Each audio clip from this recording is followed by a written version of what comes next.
7ই November বিপ্লব ও সংহতি দিবস উপলক্ষে আয়োজিত আলোচনায় বিএনপি নেতারা বলেন, দেশে ক্রান্তিকাল চলছে।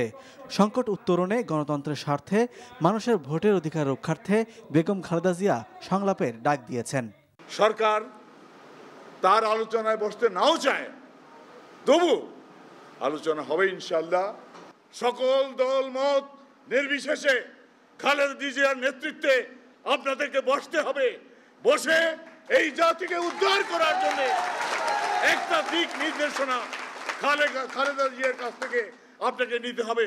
বললেন, আসুন দেশ বাঁচান, জাতীয় সম্মেলন করুন, করে দেশে কিভাবে গণতন্ত্র কায়েম করা যায়, মানুষের ভোটের অধিকার আদায় করা যায়, সেই জন্য বসুন।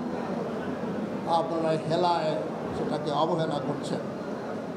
কিন্তু এদিন দিন না আরও দিন আছে, যেদিন আপনারা হয়তো পায়ে পড়বেন যে আসুন আলোচনা করি, আমাদেরকে রক্ষা করুন, দেশকে বাঁচান।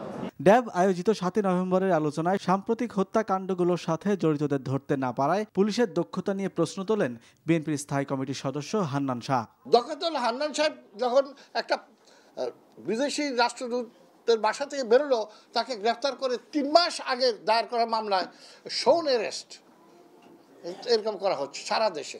সেটাতে তারা দক্ষ, কিন্তু তারা অপরাধীদের ধরতে দক্ষ নয়, তারা ব্যর্থতার পরিচয় দিয়েছে। বিএনপি নেতারা আরও বলেন, আওয়ামী লীগ জনশূন্য হয়ে পড়েছে, ঐক্যবদ্ধ আন্দোলনের মাধ্যমে তাদের ক্ষমতা থেকে বিদায় জানানো হবে। S M Atik, NTV news, Dhaka.